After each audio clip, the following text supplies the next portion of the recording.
Hello and welcome to Where Are We? I'm your host Kerryn, and today I'm at Market 42 at their grand opening. Such a pleasure to be here today to celebrate the grand opening of Market 42. Whether you're here to grab a bite, meet friends, or explore a local event, there's truly something for everyone. Market 42 is creating a place where Brunswick can gather, celebrate, and grow. Thank you.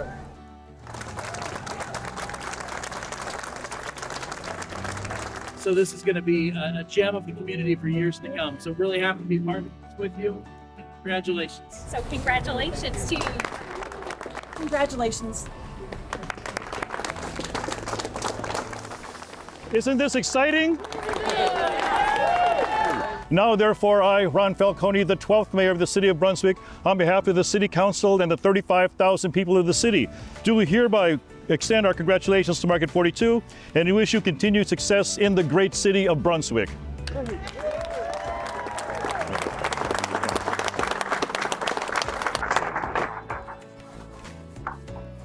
Thank you to everyone, the city, first of all, Grant, with the whole planning committee, all the contractors and vendors that work in the market, and the local communities that work in the market. Now it's our responsibility to deliver on the promises, which is great food, great atmosphere, and a great experience for all the community. Thank you so much. Thank you.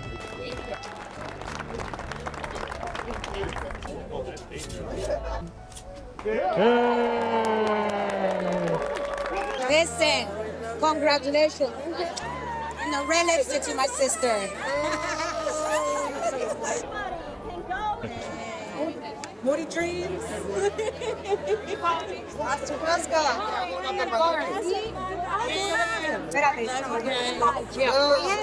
I just love cooking. We growing up with the cooking, and all my passion is in the love and cooking. And we just one day sit together and decided to make it together. Our dream come true. It's a lot of people. We won't expect us many people, but it's really good. It's crazy. It's to be honest, it's the first time we're doing like a very fine opening. Because the other two locations we did like very, very casual. Like from the beginning, Yeah. we're doing everything, and here we just can relax. Now we look like owners. Yes. We've been really excited. It's been a great opening day. We want to thank everybody for coming out to visit us. And we're in season with the local produce from late June to October 31st. So there's lots of goodies coming for the season, fresh local produce. In the off-season, we're a gift shop and a candy store. So lots of fun stuff going on around here. We serve Indian fusion food, and actually we came up with a new brand called Biryanis and Bowls, which is biryanis is like a South Indian Hyderabadi authentic dish, whereas bowls, you get like butter chicken balls and some lentil balls. Guys, thank you so much for all the support, and especially Nick, who runs this project.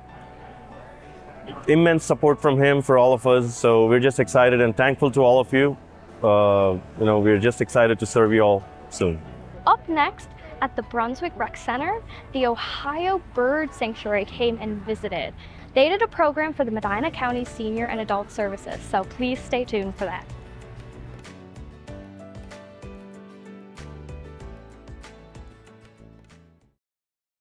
It may feel difficult to stop smoking, vaping, or using other tobacco products, but with the Ohio Tobacco Quit Line, quitting is achievable. The Quit Line is a free program that guides you through your own individual quitting journey with zero judgment. When you're ready to start, call 1-800-QUIT-NOW or visit ohioquits.org for more information about the benefits of quitting smoking, vaping, or other tobacco products. There is no better time to quit, and we are here to help.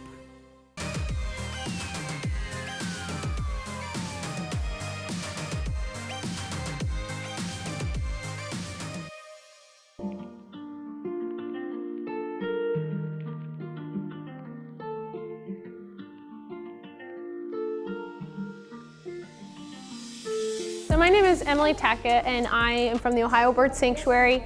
We are a raptor and songbird rehabilitation facility, and part of what we do is bird rehab, so taking in injured, sick birds. And our number one goal is to put those birds back out in the wild, but then any of the birds that can't be released, they stay and live there. And education is kind of the second part of our mission, and that's what I do a lot of, is taking these birds into places like this so that people can see them, as well as groups that come to the sanctuary to visit for like a field trip or a tour or something like that. All right, so this is Grace. Does anybody know what kind of bird Grace is other than Susan? We're not gonna call on her. Do you know? It's not an osprey, it's a kestrel. Someone said it. So this is an American kestrel. Grace has been at the bird sanctuary for about 5 years, so she's about 5 years old. She came into the sanctuary as a nestling. So she was smaller, even more so than she is now, covered in white fuzzy down feathers. Her nest actually fell out of where she was. Unfortunately, when she made it to the bird sanctuary, she was a pretty sick little bird. She was very dehydrated. She wasn't doing very well. She needed a lot of hands-on care. So our staff worked really hard to get her better. Well, in the process of getting her all better, she became what's called a human imprint. She thinks we're like her mom or her parents. If we put her back out in the wild and she was struggling to find food, you know where she'd go? To people. If she wanted to find a boyfriend, she's not gonna look at American kestrels. She's gonna look at people. You know, the way a bird says I love you is very different than how a person says I love you.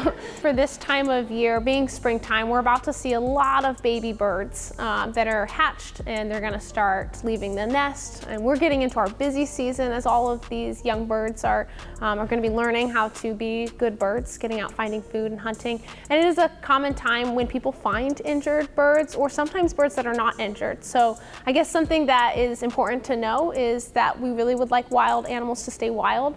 If you happen to find an injured bird or a bird that you believe is injured or sick, please give us a call. We are happy to try to help, because it's very important for us to leave those birds in the wild, and we don't want them to be taken out of the wild if they don't need our help. So that is something that we offer that service, and we're happy to be able to help people if they run into those situations. Quick note about barn owls, just in particular, these guys are threatened in the state of Ohio. Now, the reason why they're threatened is because of their kind of picky eater, being picky eaters. They want to be around those meadow voles, but we do have to take some blame for it. Their favorite food lives in meadows, and we don't have a lot of meadows left in Ohio. About 150 years ago, they were actually on one of our top common owl species in the state. But it's slowly declined as those meadows have been turned either into farm fields, which don't have the same meadow vole population, or they've been developed. So we just don't have a ton of their habitat left to be able to house and sustain these birds, which is part of Silo's story. So he's one of our few birds that lives at the sanctuary that there's nothing wrong with him. He was actually hatched in captivity. So birds like Silo end up at the zoo or at the bird sanctuary so that we can teach people about barn owls. Very good. It's a good fluff. That means he's nice and comfortable. When we have these birds, our hope is that if we teach people more about barn owls, that maybe someday will inspire people to do more for their habitat restoration.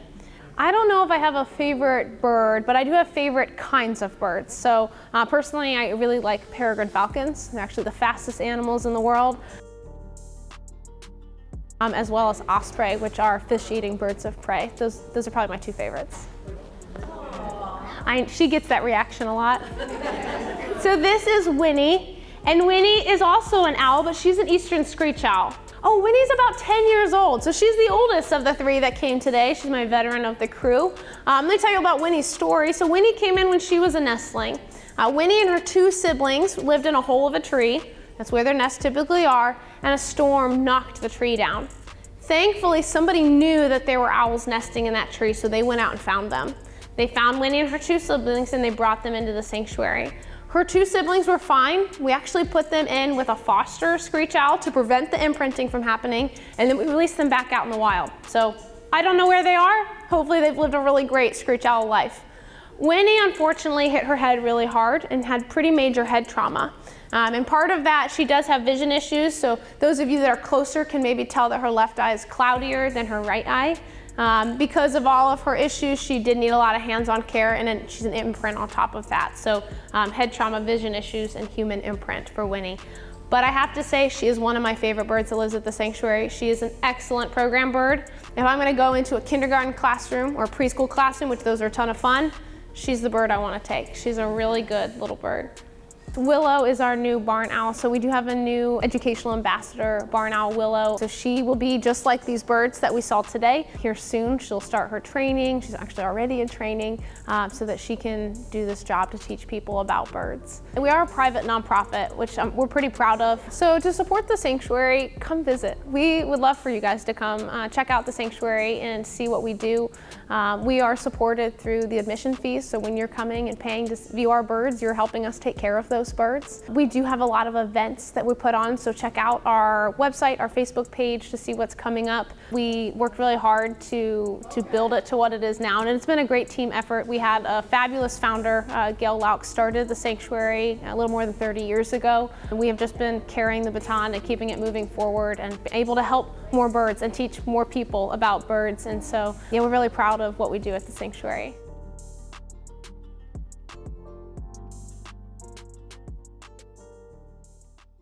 During National Safe Boating Week, the U.S. Coast Guard and the National Safe Boating Council, along with the federal, state, and local safe boating partners, encourage all boaters to explore and enjoy America's beautiful waters responsibly. On average, 650 people die each year in boating-related accidents in the U.S. A significant number of boaters who lose their lives by drowning each year would be alive today had they worn life jackets. Of that 650 so victims, almost all of them are because their life vests were not being worn or could not remove them from the boat when they had the accident. Life vests are stored underneath the bilge of the boat. You can't get to it fast enough. Please, if you're a boater, please make sure your life vests are in date and make sure they're available if emergency happens. Make sure you wear your life vest. Thank you.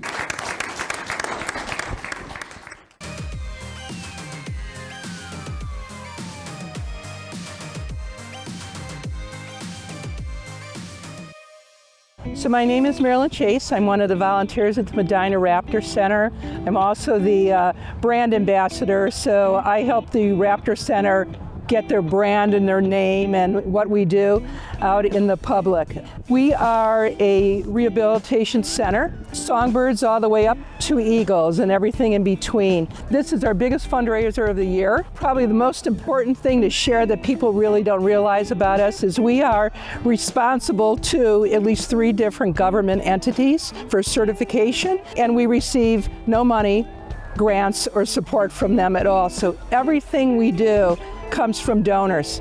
The supplies, the money, food for our birds, it's amazing. And it's baby season, so this is the perfect time for us to be doing this because we can feel it. We're starting to get very busy. We're taking in birds every day. We're probably one of the biggest rehabilitation centers in the area. We take in a lot of eagles because other centers in the area can't, and we're known that we can rehabilitate and release them, so we're very proud of that. It is amazing. You can feel in this area the return of eagles. There was a report at the end of the season last year, I believe, that we now had recorded eagles' nests in every county in the state of Ohio except one, and I'm guessing there's one in that. It's either there and they couldn't find it, or it's there by now. This is Cece. So Cece is a barn owl. So one of the most common owls that we have around here in Northeast Ohio. These are the ones with the famous call, the "Who cooks for you? Who cooks for you all?" So if you've ever heard that, that's these guys. Cece came to us in 2019. She was a baby. She had some severe damage to her one eye to the pecten, so she's not able to see very well. And because she was a baby and didn't know how to hunt already, she was already at a severe disadvantage. So we made the call because she had a really good temperament to be an educational bird, and she's been doing programs for us for the last 6 years. So this is Paris. She's a turkey vulture. She came to us in about 2014. As a youngster, she was actually knocked out of a tree by some kids up on Paris Avenue in Cleveland. A very nice police officer found her, found them, gave them a stern talking to, and then he actually wrapped her up and brought her to us in his cruiser. So, which is a wonderful thing to do because these birds do not smell nice because they eat dead things and they're kind of gross. And so she had some pretty severe head trauma from that. Wasn't able to eat, wasn't able to pick up her head even because of the head trauma. And one of our volunteers wanted to try one last thing, and we started implementing solar therapy in her daily recovery. People underestimate these birds.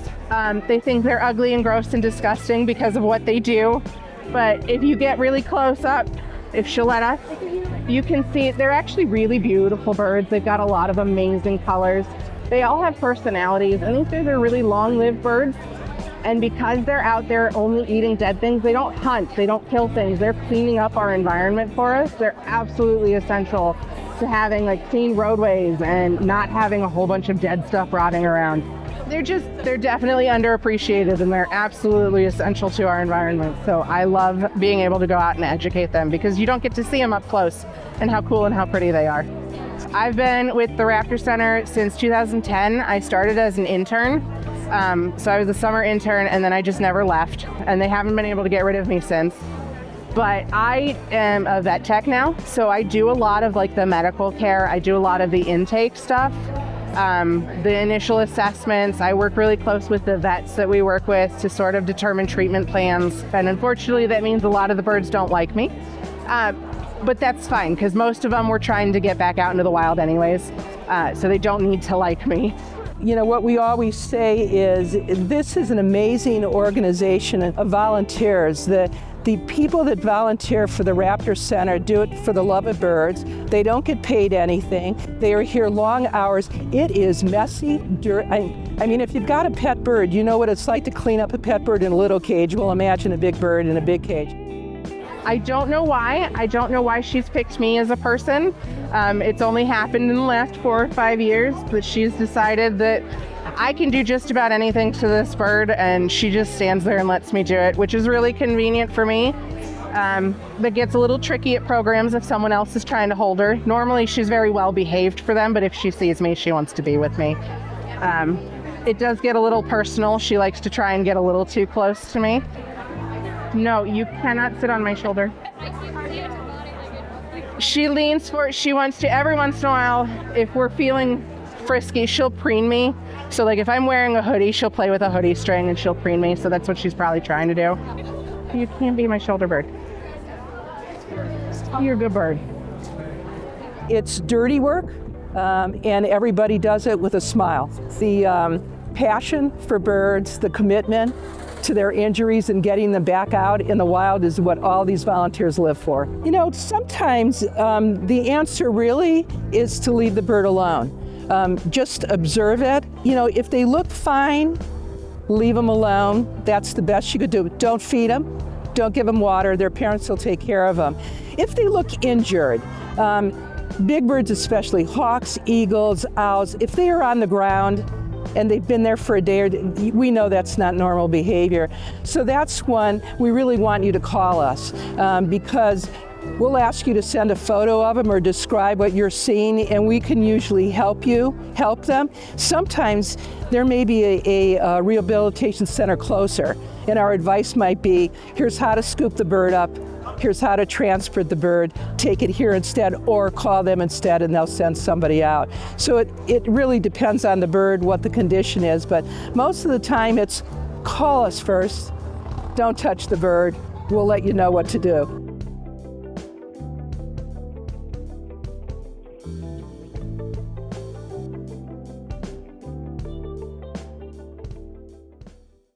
Hi, I'm Thomas Condosta. I'm an assistant Medina County prosecutor, and I'm director of the Medina County Scam Squad.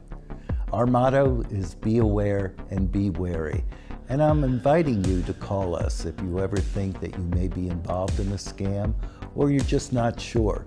It's so much easier for me to get involved early on than for you to lose your money and we have to try to trace it. We've been very successful in doing that. But again, I'd much rather you think before you clicked on something, think before you answer any questions over the phone. And again, if you're not quite sure, give me a call.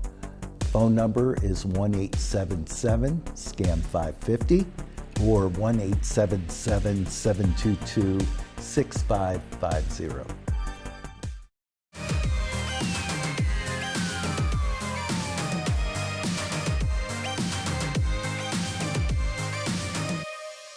Hello and welcome to Where Are We? My name is Kerryn and I'm your host. Today I'm at the Medina Public Square. So I'm actually hanging out with the Ohio Plein Air Society today. Well, my name is Craig Stauffer. I am a member of Ohio Plein Air Society. I have a little name card here. Ohio Plein Air Society is a club that's statewide, and the plein air, P-L-E-I-N, is about painting outdoors or painting on location. It's very strict about that. You have to paint on location, and your painting should be completed at that time.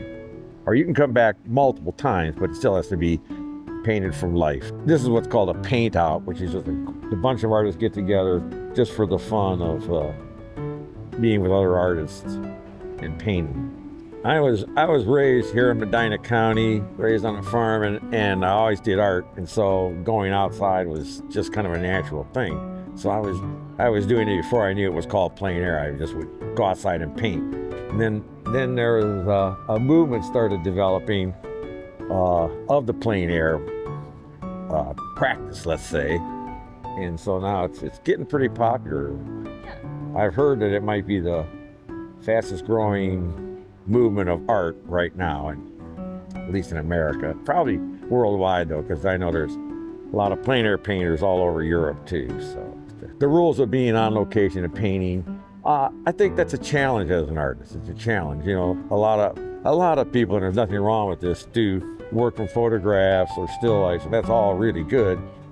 But it's a little more challenging to have all of nature around you or all of this city around you and try to pick one thing that you're gonna zero in on and create art right there on the spot. It's a challenge. Oh boy, okay. Must be 9 o'clock. It's an organized club, it's a nonprofit, but it is organized. They have 2 main events a year, which is their annual meeting and then an annual competition, which is held in different locations in Ohio. Again, plein air, it has to be done on location. So to join, you just have to find them online, I would recommend, because they don't have like a clubhouse or anything. I'm doing this, and I was hoping for better weather, but just to have a lot of artists come into town and meet up and see what we can do.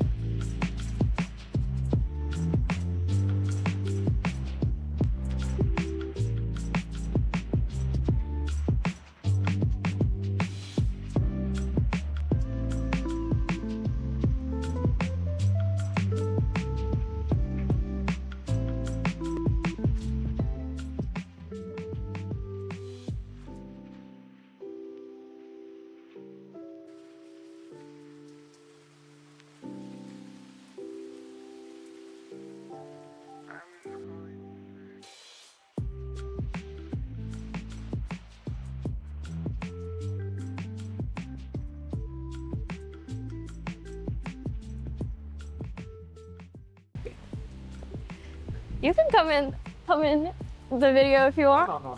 I see you. I'm doing my outro. There you go. Yeah, let's see. Huh? Thank you. Thank you for joining me today on Where Are We? I had a really great time trying plein air with the Ohio Plein Air Society. And this is what I created today. And it's wet because of the rain. I think all of our paintings are wet with the rain, but I think I got to experience the challenge of plein air, and I guess that's one of the reasons why I think people enjoy it. It's very interesting and fun. So thank you for joining me today. I will see you next month.